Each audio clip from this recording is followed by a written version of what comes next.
Hello ladies and gentlemen, this is Hollywood McConnelly with the double biceps. It is in the contract a legal requirement every single time we appear on camera. Oh, there we go. We are talking about the East versus West Challenger Series.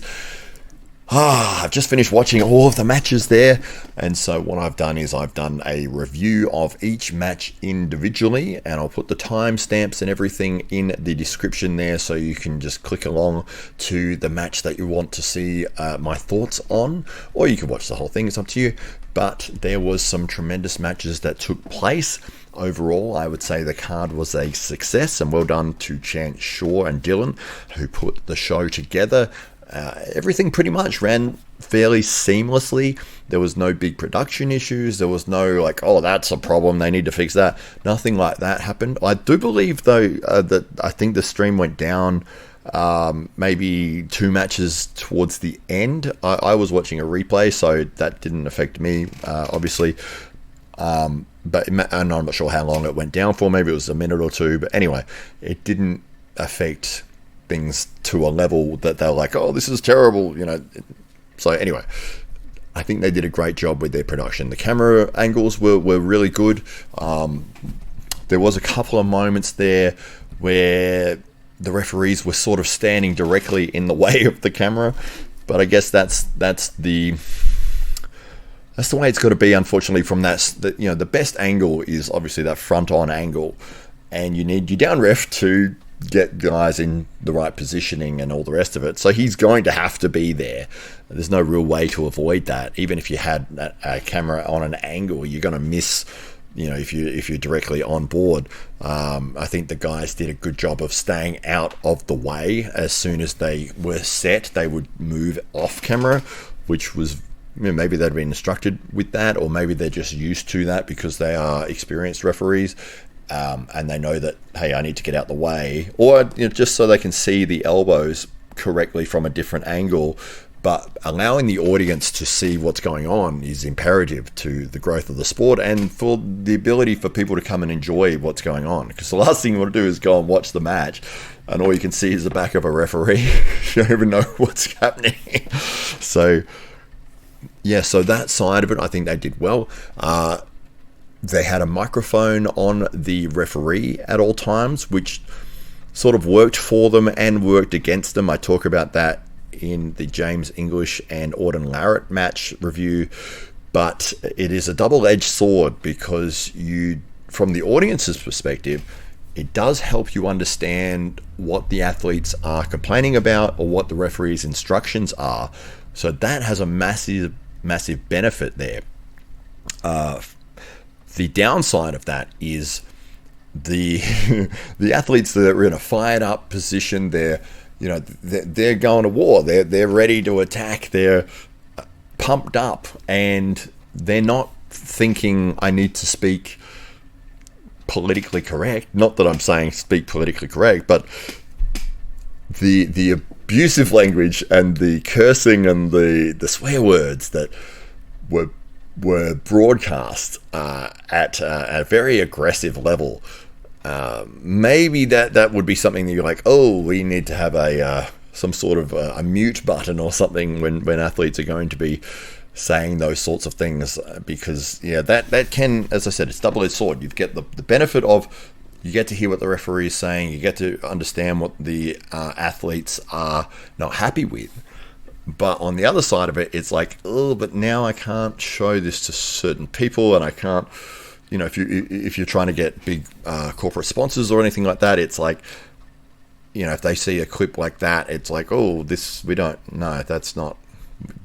look professional to us. This doesn't look like something that we want families and everyone to go along and see.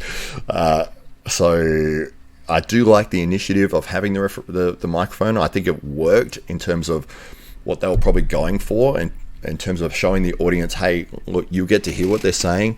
So it's almost like you're standing right there at the table. I think that side of it is really valuable.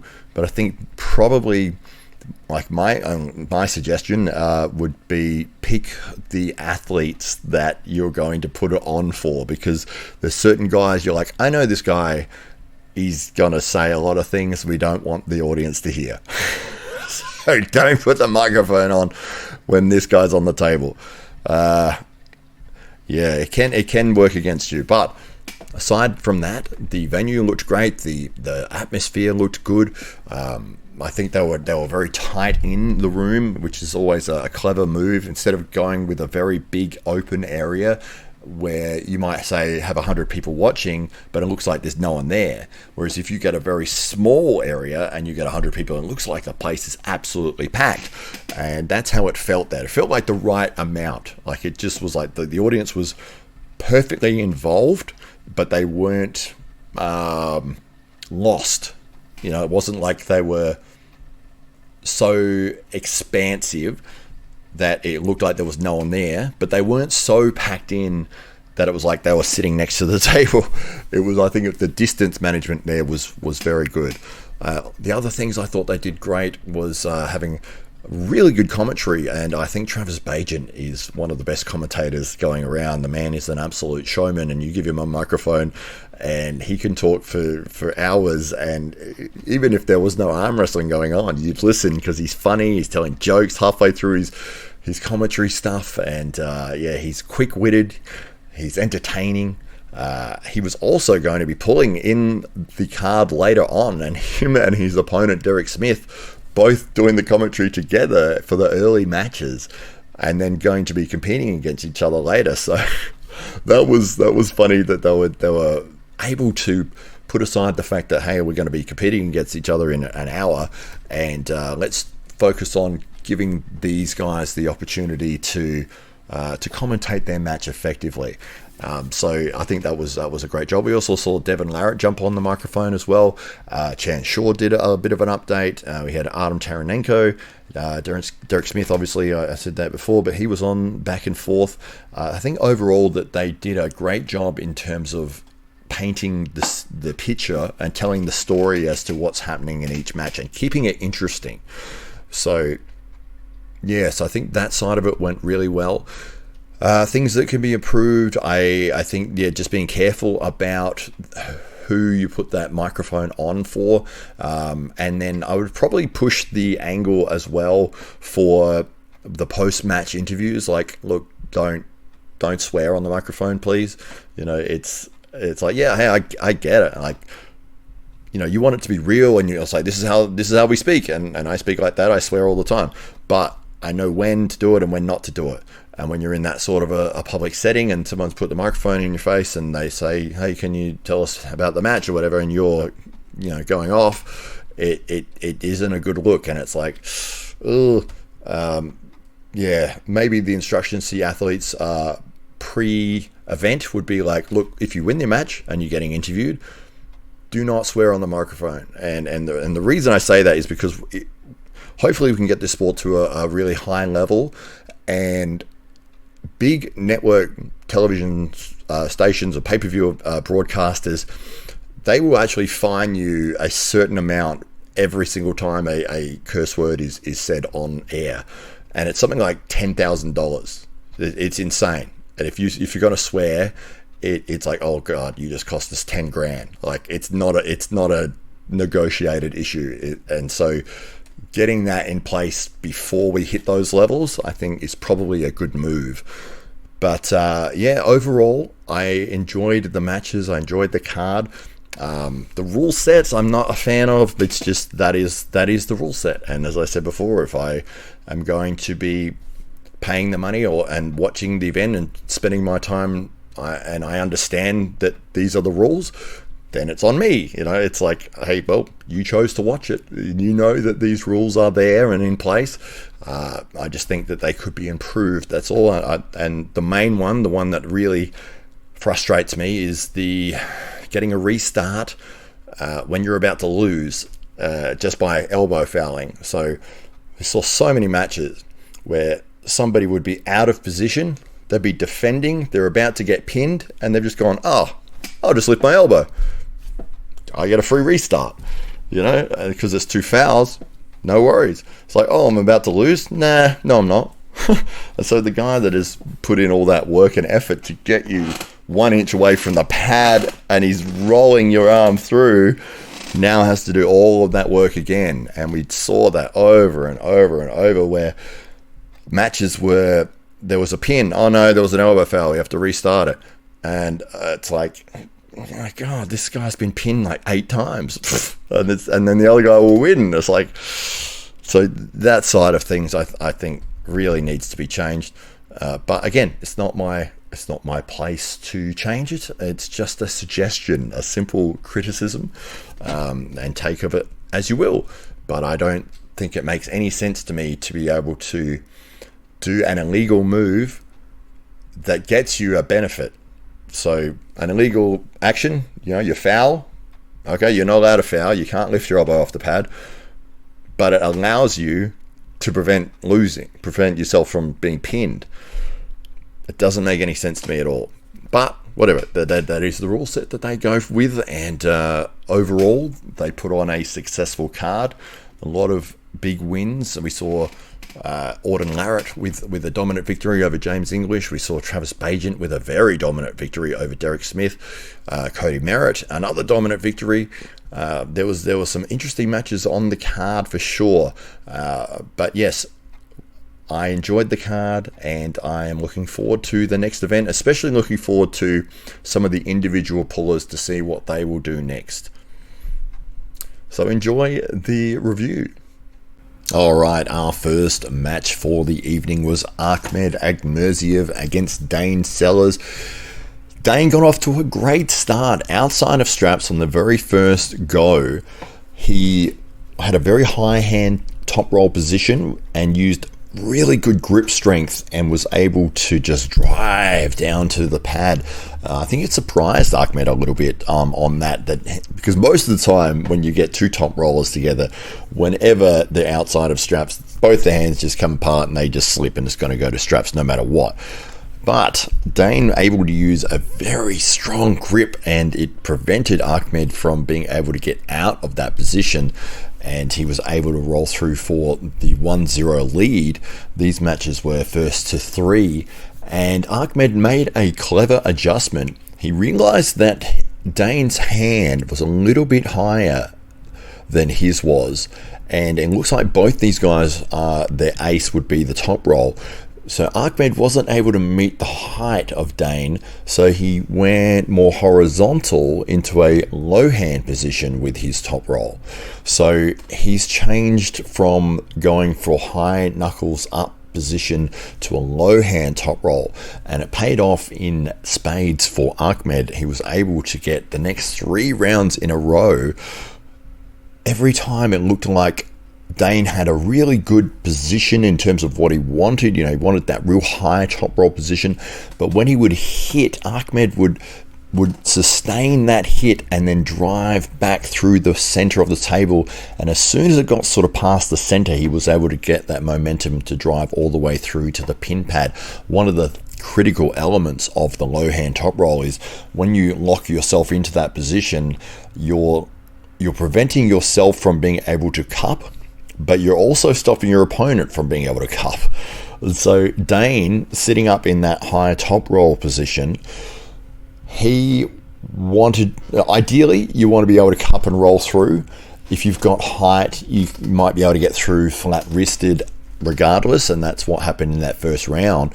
But when you roll through into a low hand top roll, and now they've secured that position, and they're driving back against you, and you can't cup your wrist when it gets to the defensive side. You're flat-wristed. You need to be able to flex the wrist to be able to scoop under to start your defense. Unable to scoop at all because of Akhmed's low hand position that he had. So a very good tactical adjustment from Akhmed there. I did see Dane try, it looked like he went for a flop wrist press in the last round, but it was an elbow foul or something, but it didn't look like it was going to work anyway. It was probably his backup move as opposed to his ace, which would obviously be that high hand top roll. But good to see that he tried something different, but yeah, just unable to make the adjustments needed at the actual time of the match. But both guys, great way to start off the card.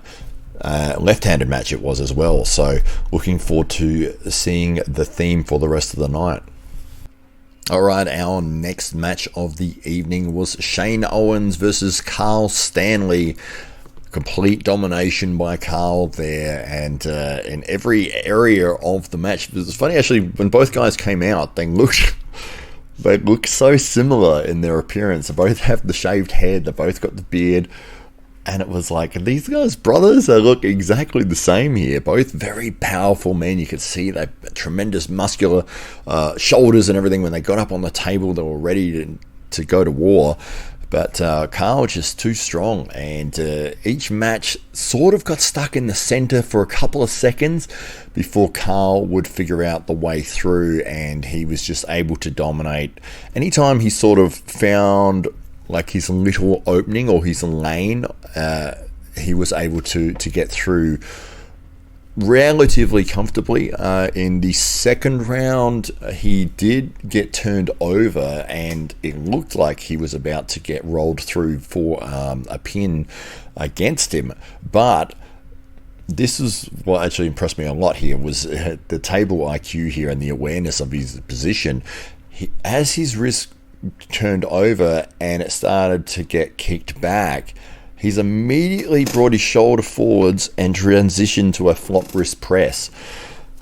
In like half a second, he's like, I'm losing my wrist, get in for a press, and it worked. And he dragged it from, the final quarter of defense all the way through for a pin in one swish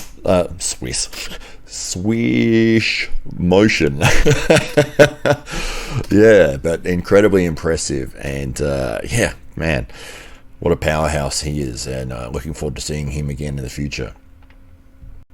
Alright, our next match on the card was Robbie Karstendiek versus John Therrien, and this was a complete domination by John Therrien there. He was able to use his powerful top roll, and every match he got a great position, and he was able to win the cup war in the center and was able to roll through, talking a little bit of trash in the third round, I think, to Robbie, saying, come on Robbie, let's see what you've got. But unfortunately, once your wrist is bent back in that position, unless you can come in for a flop press as we saw earlier in the evening, it's very hard to come back from that position. Just too strong in the wrist for John Therrien there. Exciting, explosive, and looking forward to seeing him again. This will be interesting because one of the things that I noticed that Robbie was doing with his defense was that, his wrist was kicked back, which is, not ideal at all, and it's very, very difficult to come back from there, especially if your opponent has an incredibly strong wrist. But when he would catch, he's obviously got a very strong bicep. When he would catch and it would come back to the center, he would dive his body this way, trying to get like some momentum back to the center. He was hitting, but his body was going, and his hand would stay exactly where it was, and then the pin would happen, because all that was left defensive wise was his arm. Is not in that structure, that framed up structure that he had before. So maybe that would be one of the only things I would suggest in terms of something that you could look for and say, oh, okay, maybe I could do something different in those positions.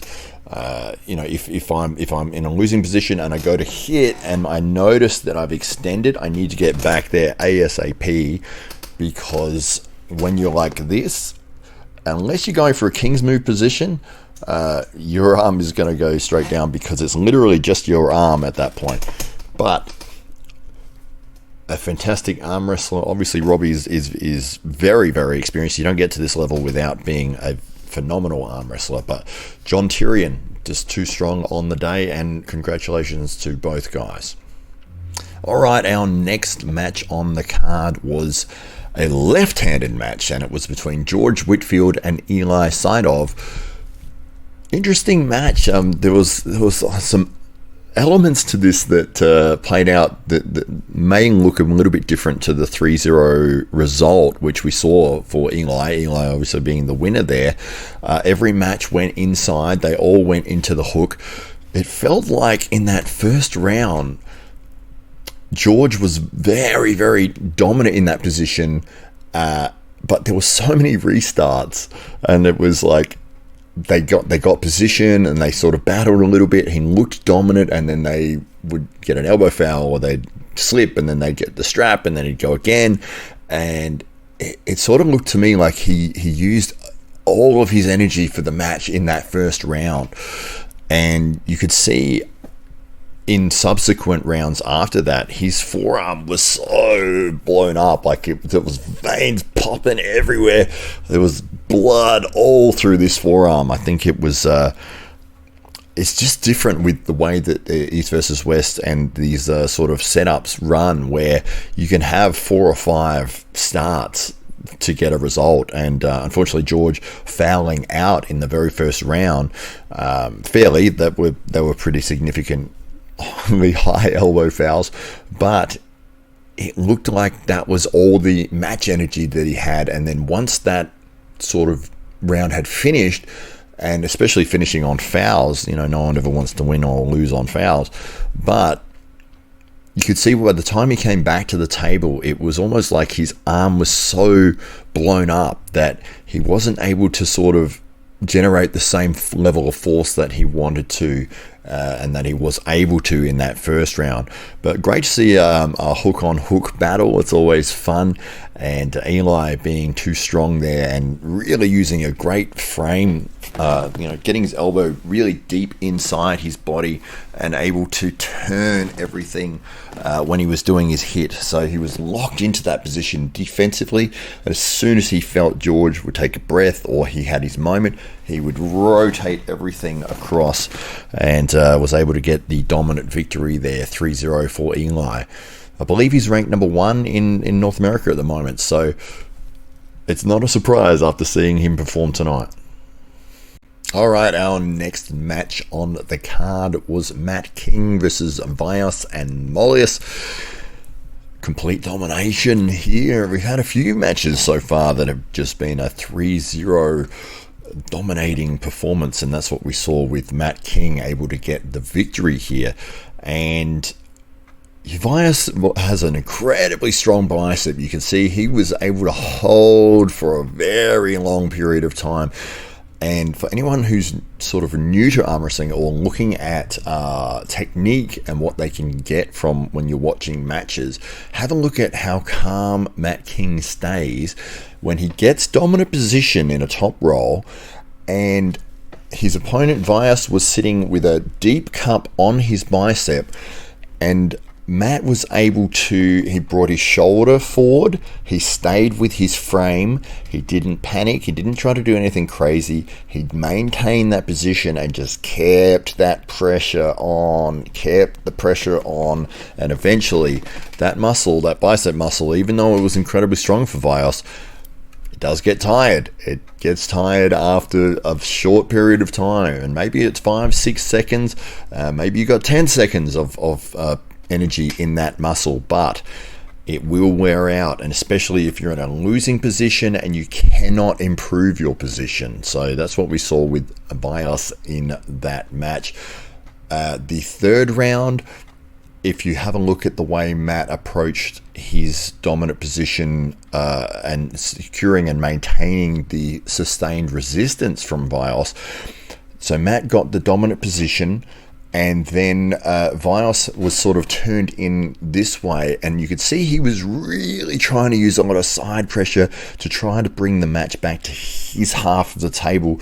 And Matt, instead of staying really close to his shoulder, what he did was he brought his elbow forwards and brought his arm very, very vertical. So he went from sort of about there to bringing his elbow forwards and making this as straight as possible. So he was framed in a very high straight position.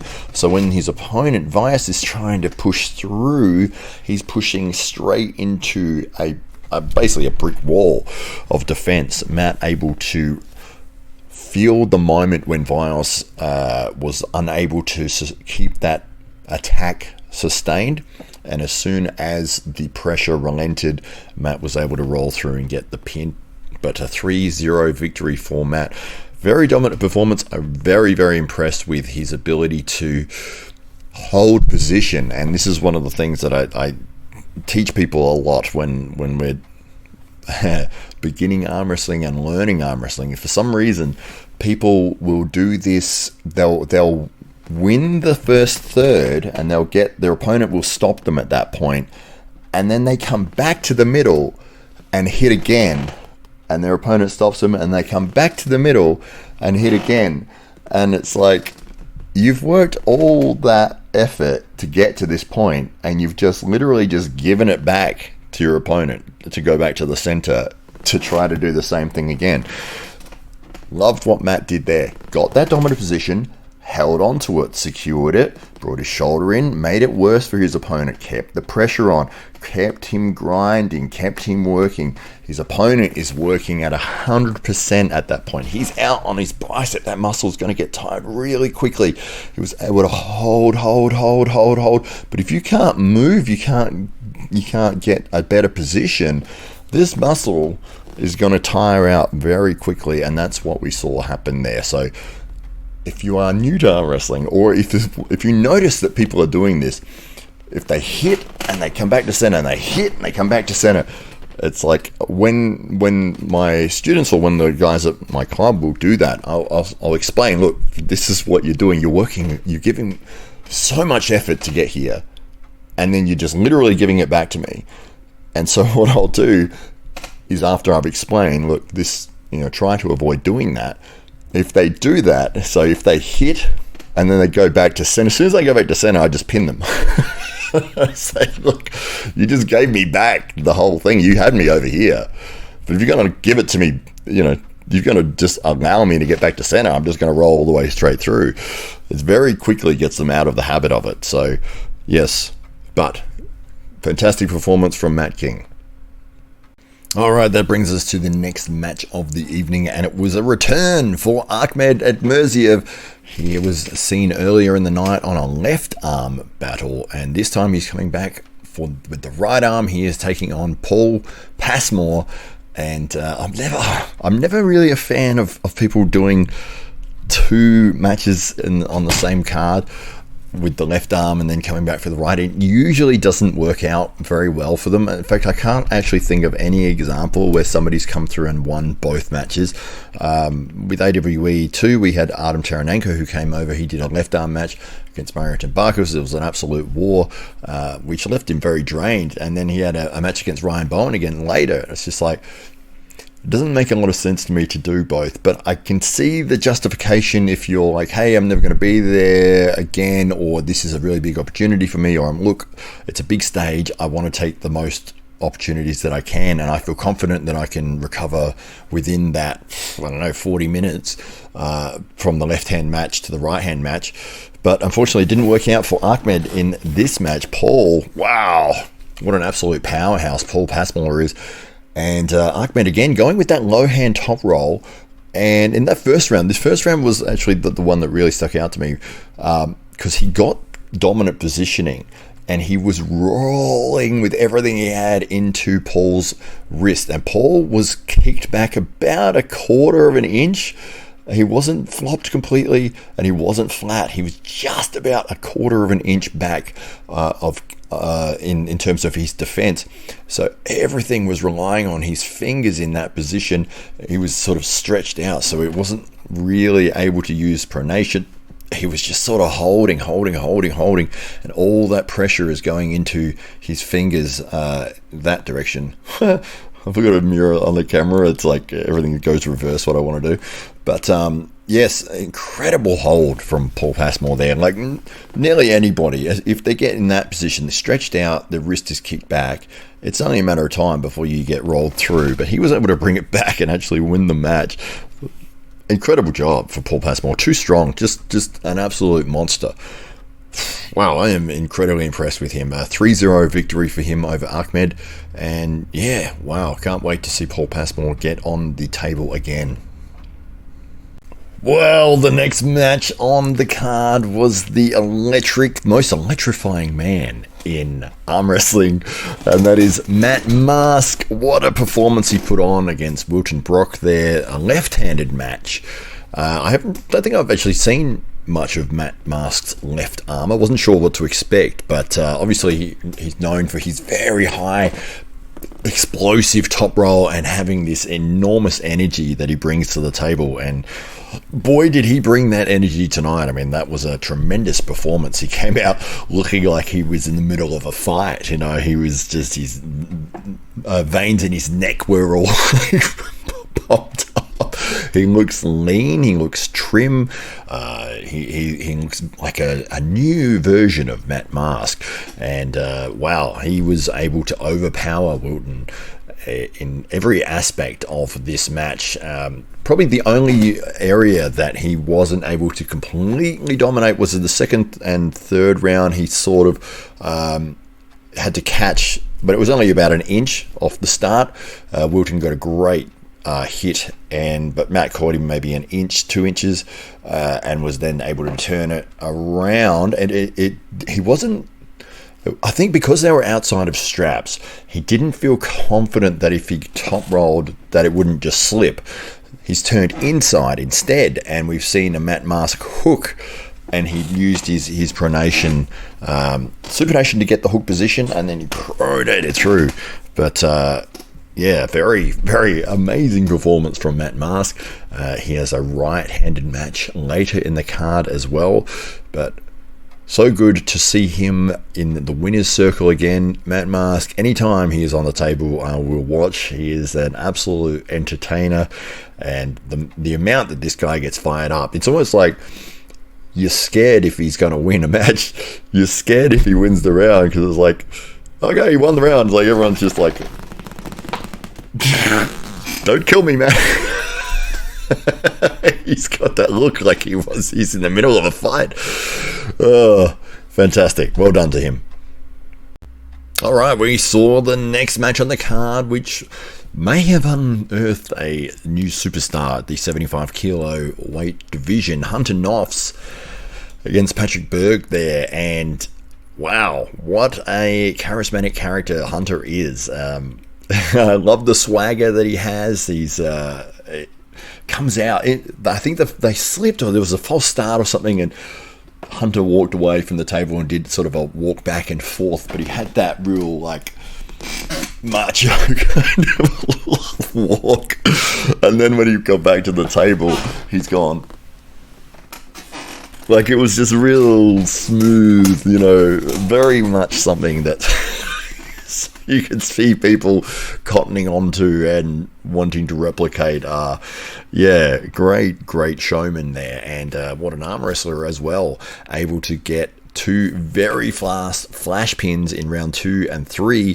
The first round he did have a little bit of trouble. He did get caught on his first hit, which I think surprised him. Patrik Berg able to get the stop about halfway to the pin pad. Hunter having to readjust and hit again and again. He hit a very solid Patrik Berg wall. It was the third hit that managed to get through for Hunter, but I think there was just a little bit of a surprise on Hunter's face just when that he didn't get through in that first initial surge. And I would say that his style is probably one that is incredibly explosive, and he's used to just blasting through people. And so when people get a stop on him, I think that that's where it's like, oh, I have to go to plan B, or I have to use the rest of my repertoire of skills here, which I'm sure that he does have. I mean, the guy's been arm wrestling at the highest levels and hoping to get to the absolute elite. So I loved the fact in the post-match interview, he said that he wants to be the best in the world, and he's going to be proving that over the next few months. Yeah, fantastic. This is the sort of attitude that you want to see if you're a promoter. It's like, that's the guy show more of that guy. We want to see as much of him as possible, because he's got the attitude, he's got the look, he's entertaining, he's got the skill, and he's got the ambition.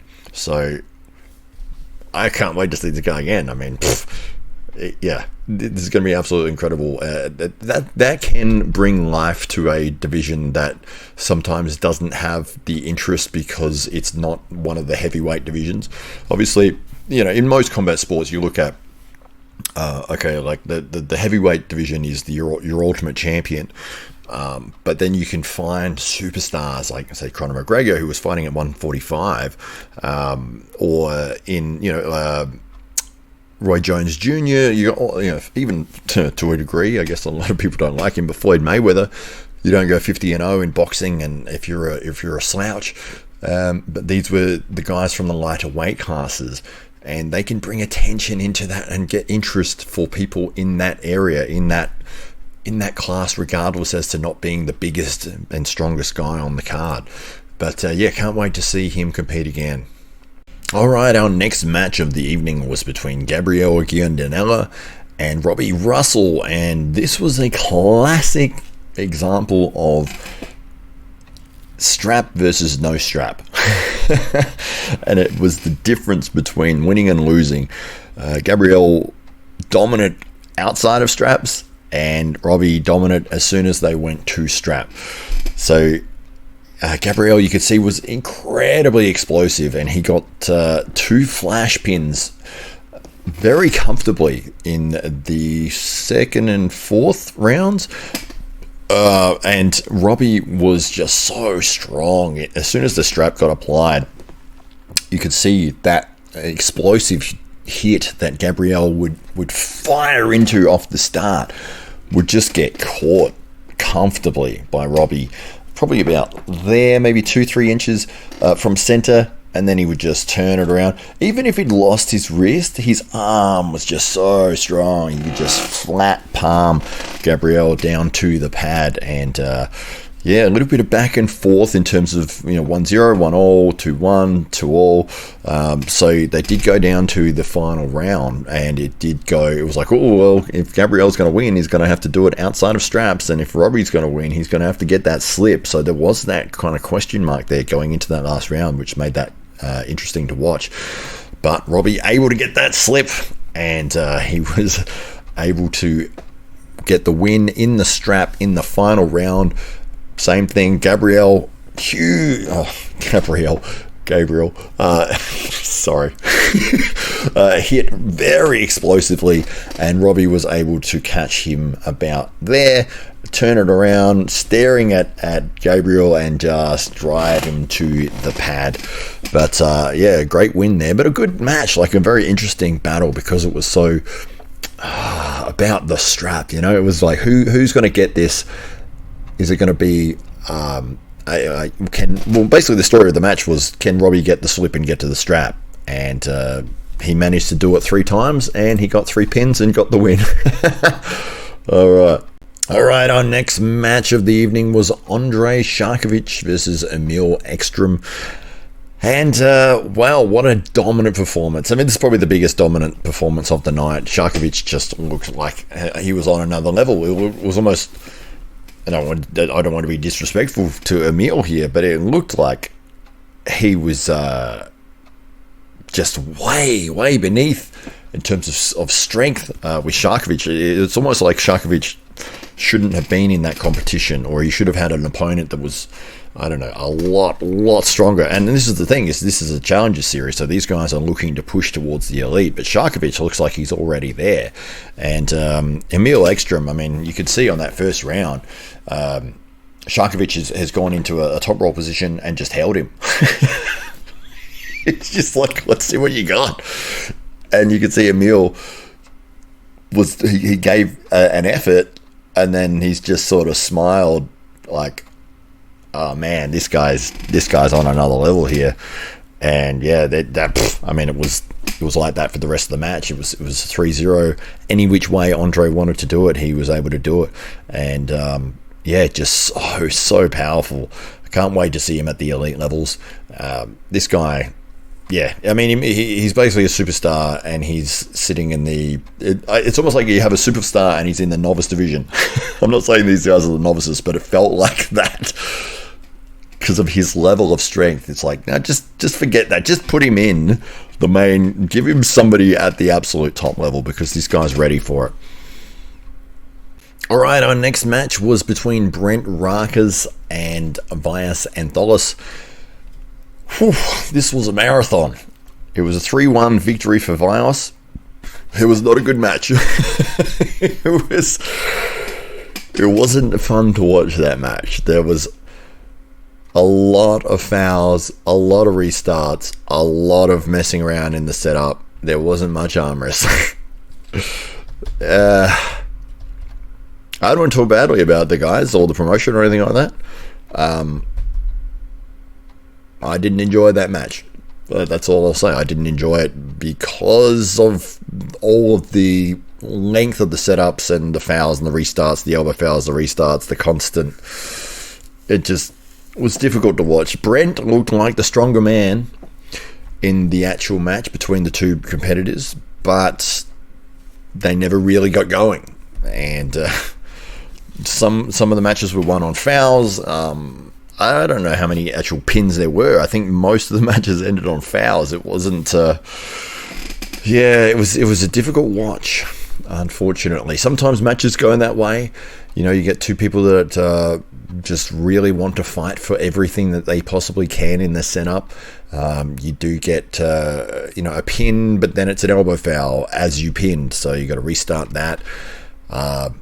Can be frustrating. Unfortunately for both guys, it wasn't the sort of match that you would want to be in. As in, you don't want to be like, "Hey, everyone, check out my match." You know, there might be middle moments of it that you did that was great. I do think Brent, if they got started in the actual match, I think he looked like the stronger competitor. But unfortunately, there was so much other elements added to the match that Vaios ended up with the victory. Congratulations to him. He, it is what it is. You have walked away the winner this evening, and good job for you. I probably, as a promoter, I probably wouldn't be looking at matching those two guys up again anytime soon.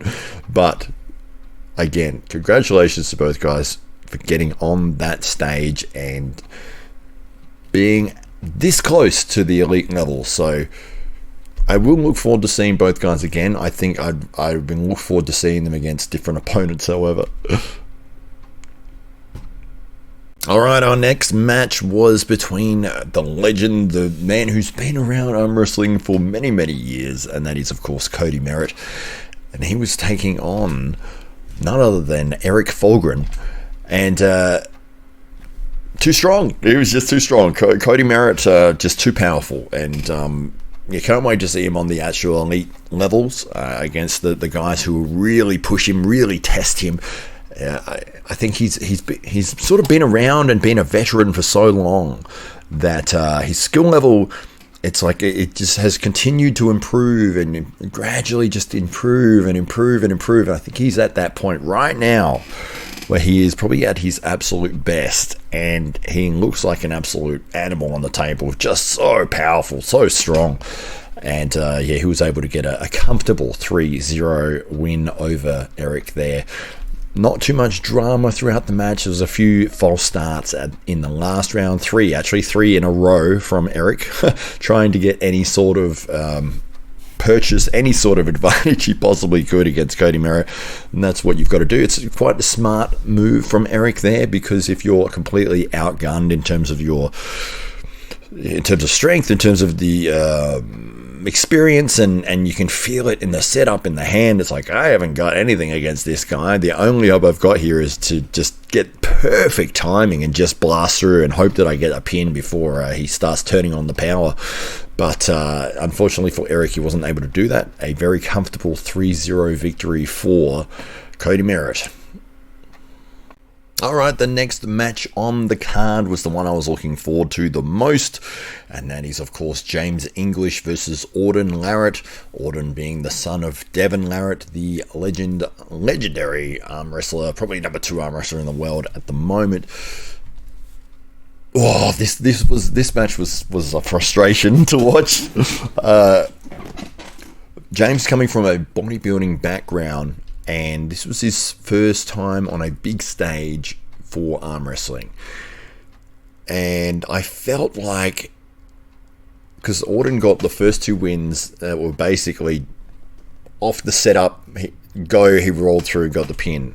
And I was so disappointed, because I thought maybe we're not going to see James's abilities and skills on display at all if it's a 3-0. Luckily, James was able to get the slip in the third round and got to the strap, and he actually got a pin on Auden, which was tremendous.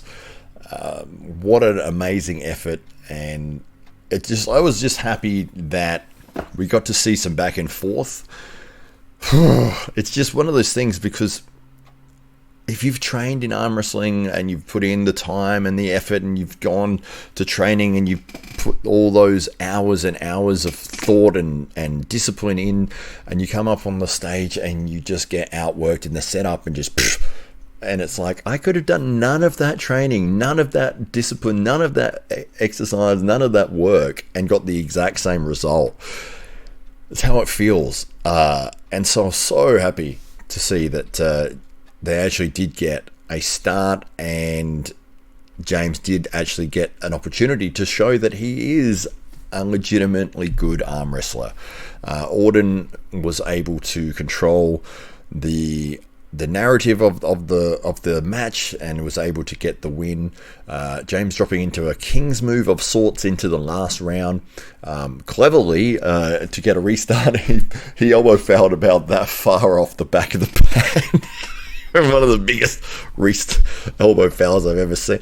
I don't know if that might be the biggest elbow foul I've seen ever. He went off that pad about half a meter into the audience. Yeah, but it worked. I mean, he got the restart. Unable to get the pin for the last round, though. Auden walking away with a 3-1 victory. Oh, there was a lot to talk about with this match. From the production side of things, they had the microphones of the man who was in charge of the man who refereed that match. I did not envy you at all. You did a tremendous job. He kept his cool, and he was able to control both athletes that were both very much not happy with anything that he did, or that any positioning that they got. They were only going to be happy if they had a complete advantage, and I think James was going to be happy if it was just fair, but it felt like Auden just wanted to start only if he had an advantage, or in everything, in webbing height, in hand positioning, in elbow positioning, in carving and shoulders.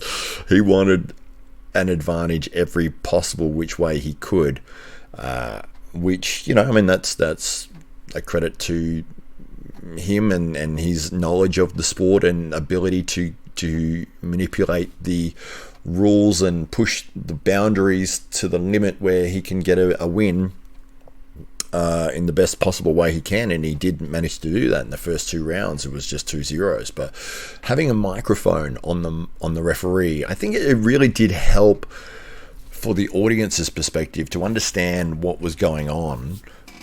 I would probably think that in the future they might have to tell the athletes, look, the referee is mic'd and the microphone's going out live to the broadcast, so you cannot swear and you cannot speak the words that you spoke, because there was a lot of cursing and a lot of abuse, and there was a moment where Devon yelled something at James, and James yelled back at Devon and called him an effing idiot. And yeah, there was if it's going to be like a professional broadcast that's playing out on a platform, a certain platform, I mean, that would just get flagged instantly. They'd be like, we can't have this, we can't have sponsors that are going to be pushing into this realm if the athletes are going to be speaking like that.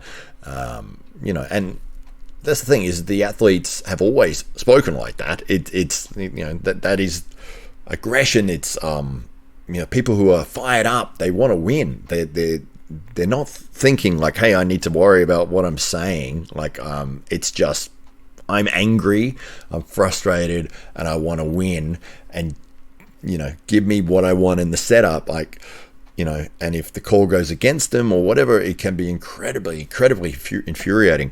So there's one of those dangers of putting the microphone in front of people that are in that situation. You do see that with the UFC as well, where they'll switch to the corner camera every now and then, and it'll be like the fighter's cornerman yelling out, giving him instructions. They do the same thing where they'll yell out like the most curse-laden advice, and they'll quickly, oh god, cut that mic and come back. Oh, sorry about that, everyone. But yes, it is one of those things. It's not on the athletes, that is on the production side of things. Like if you're going to put a microphone there, you need to be aware that people are going to be yelling and screaming and saying things you probably don't want the audience to be hearing. It was great to be able to hear it because it was funny and it was entertaining, but it wasn't a good look. It really didn't come across professional, and yeah, it was like, ugh, yeah. It did help in terms of understanding what the referee was trying to do and what the athletes were complaining about. But you've got two sides of the coin there, because you've got your production side that wants to make sure everything is clean and that the audience can watch that without having to worry about your 8-year-old son walking in and going, oh, and you're like, oh, hang on, just so that part of it. But the other part of it is you do have the advantage of understanding what the referee is trying to do. So you sort of got to play both sides, and maybe you would pick the athletes that you want to put the microphone on for.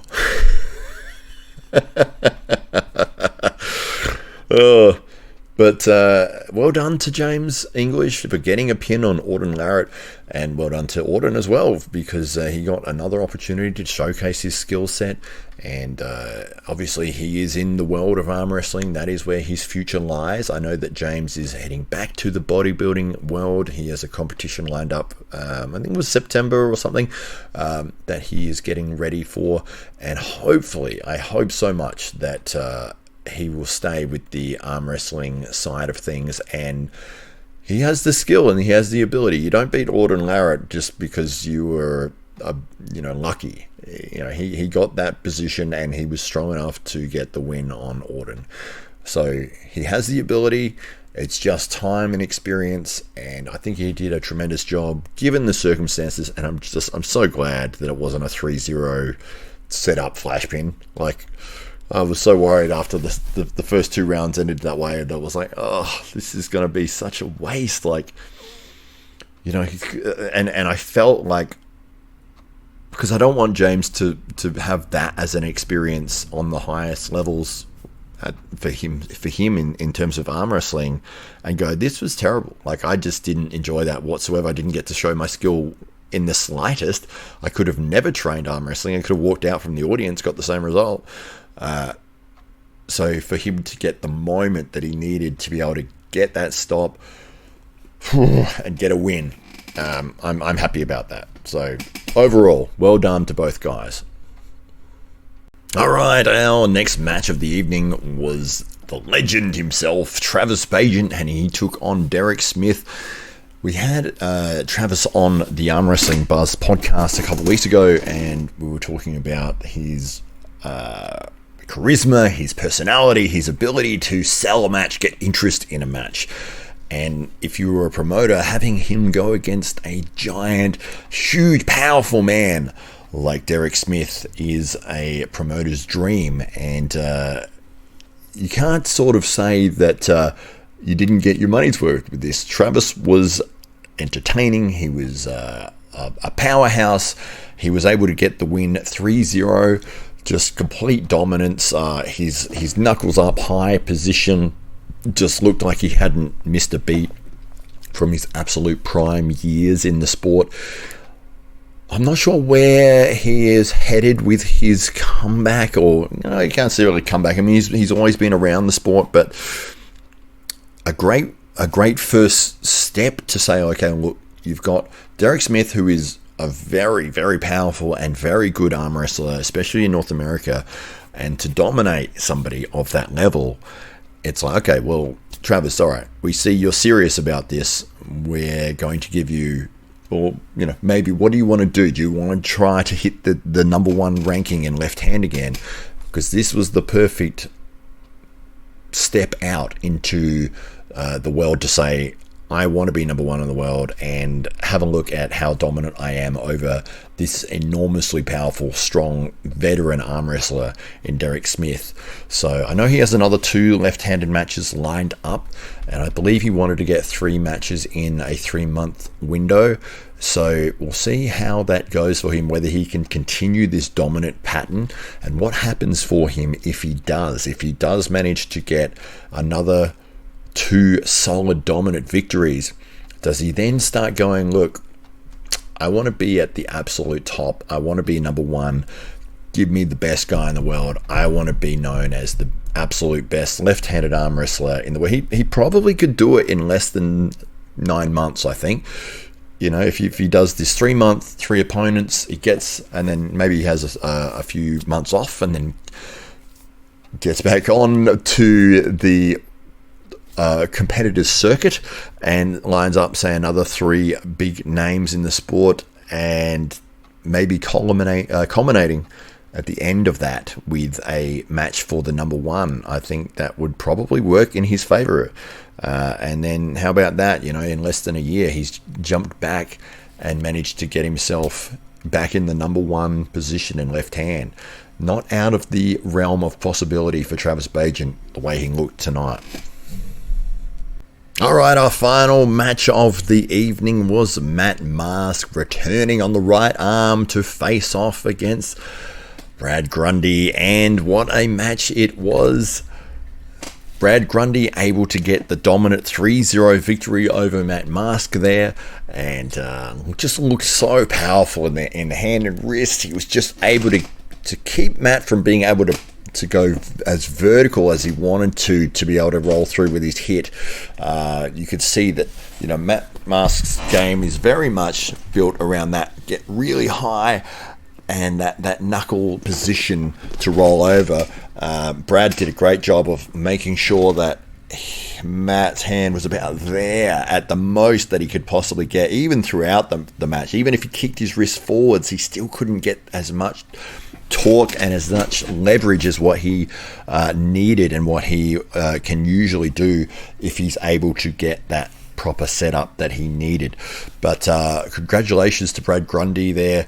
There's a lot of fouls, a lot of restarts, a lot of false starts in the match. I'm not a fan of the rule set that they operate under there at all. I think that fouling when you're about to lose should be a loss. I don't see why you should get a restart. You're on your way to the pin pad and you lift your elbow deliberately and you get a restart. It's just like, it just doesn't seem right to me at all. It doesn't, but you know, that's the rule set that they've got, so I have to accept that. If I'm gonna watch it, I have to understand and accept, yes, these are the rules, and I have accepted as an audience member that I will watch this, and these things can happen.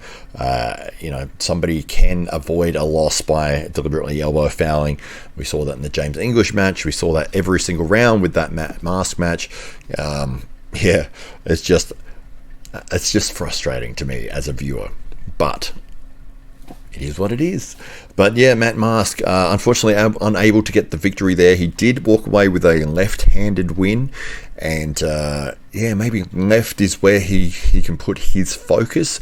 It looks like right at the moment it might be trailing a little behind the absolute best guys in the world. He is still at that top tier. I mean, Matt Mask is known as one of the best arm wrestlers that has been around for such a long period of time, and just sitting outside of that top 10, top 20 in the world. But he is a formidable arm wrestler, and depends. I'm not sure where he'll go with his career from here. Maybe he'll start focusing more on the left, but anytime he's on the table, I will watch, because he is an absolute excitement machine. The most electrifying man in arm wrestling is Matt Mask, absolutely. So well done to Brad Grundy there with a 3-0 victory over Matt Mask.